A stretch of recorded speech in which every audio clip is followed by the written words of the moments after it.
Hi, everybody. I'm Sandy. And I'm Debbie from the Normal Paranormal Group.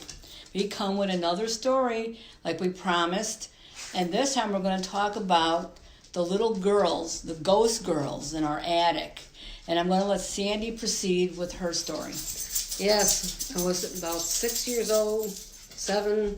I was laying in the bed upstairs, and all of a sudden I woke up and I looked, and there looked like a chimney going up. And there was like there's a dark spot in the over the like the attic. We call that like a cubby hole or a space up in there. Yeah. And all of a sudden they looked like they were sitting on a shelf. That's the way I can describe it. They were sitting on a shelf.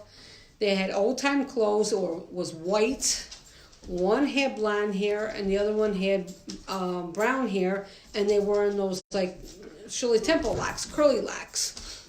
And they were just looking down at me. And I was amazed. I didn't know anything about ghosts or spirits or who they were. And why were they sitting up there looking down at me? Right. And when I experienced the ghost girls, I was 6 years Hi, Bella. old. And when I was 6 years old, I didn't know what a ghost was. I didn't know what a spirit was. All I knew that I was curled up in this corner next to my parents' bedroom. God, was I scared. I was crying and crying. And my mom says, Debbie, what is wrong? And I said, the angels are coming for me. And she goes, the angels? I says, yeah, they're up there. They're up there by the curtain. See them? See them? And here, my adult self looks back at my younger self. That was the ghost girls, and I didn't know it because I didn't know what ghosts were, so I thought they were angels coming for me. I said, they're singing to me. They're calling me. And she goes, no, Debbie, you got to read a book. You got to read a book. You got to get this out of your mind. And I was just like frantic that they're coming for me. And so during that time period, I would hear someone talking. And I would tell Mom, they're talking to me. Someone's talking to me. And they're telling me this. She goes, no, it's your imagination. It's your imagination. You got to read a book. You got to get things out of your mind. And I said, Mom, I think I'm going to die and all that. And I'm scared. And so she finally, got me to calm down. And now my adult self still looks back and says, you know what, Debbie? Those girls were probably talking to you, communicating with you, but you were too young to know. You didn't know better. So, these ghost girls were seen by a multitude of people over the decades, all right? And I think they were predominantly up in the attic. Right. Well, the thing is, we didn't tell you about part of the attic. Besides the broken beam, there was also a hole in the floor. It never got fixed. It never got fixed either. And we used to look down there and say, what's in there? And here, it looked like a whole room down there between the floor and the ceiling downstairs.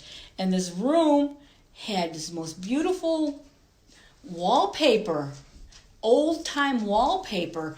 And we looked at each other and we couldn't figure out what's the wallpaper. What room is this?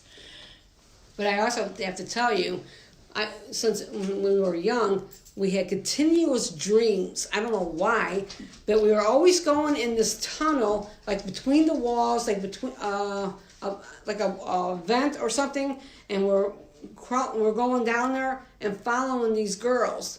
I don't know where they were taking us. Through the bedroom downstairs. Oh yeah, that's it. The bedroom downstairs. Bedroom downstairs beneath, and it was an air vent. And I had the same identical dream she was having. We had the same dreams. That we would go through the wall plate heater in the one bedroom, and we would go down through the vent system, and we would go through the hall underneath the landing of the side hall, and we would come out in the bedroom downstairs through the other air vent. And this continued on for years. And then all of a sudden, we got too old. And we could not fit through that opening. No. Yes, it was like we both had the same dream. So these girls must have been hiding in the room upstairs and going through this hole. We don't know how they died, that's for sure. But I know when they redid the building, when it was sold, that we heard there was a fire up there, so maybe they died in a fire.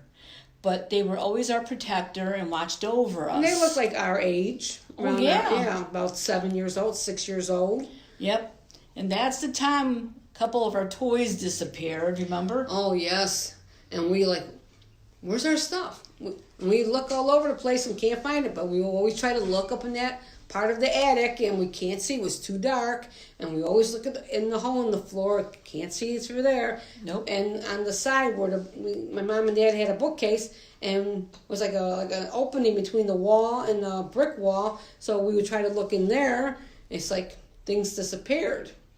Yeah, so this stuff kept on happening upstairs, and we would get feelings. Of course, we had our twin thing. Oh, yeah, our twin thing was. You know, I would look at her and say, do you feel what I feel?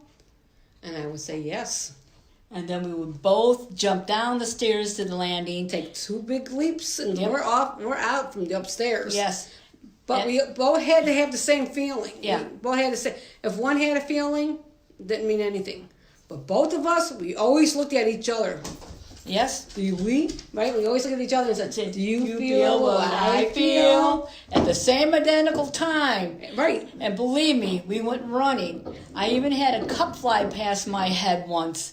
And I asked Sandy, did you throw that at me? Did you? And she goes, no. We look at each other and bam. Bam, that was down it. down the stairs. And as kids, you don't know what in the world's going on, especially when your parents won't talk to you about it. So we had to find out a long time later what was really going on upstairs, but we'll get back to you on that. Right, but then we'll come back tomorrow and tell you another story, and we hope that you have your stories to tell us, and maybe your first experience of seeing something that you couldn't explain. Hi, Dan. Hi, Eva. Hi. Hey, Matt. Hi, Michelle. Mike. Patty. Yep. Say hi to all our favorite people out there. And Diane, we really appreciate your help as moderator. We love you. Rose. Thank you, Diane. And Rose could tell you a lot more stories, too. Oh, yeah. Rose got a good one for the basement. Oh, my God. That one is awesome stories. But, again, we're going to do one story at a time. And maybe Rose will get on there and post her story about the basement. Okay, we love you. Until tomorrow or so, we'll come back with another story. Bye, everyone. Bye.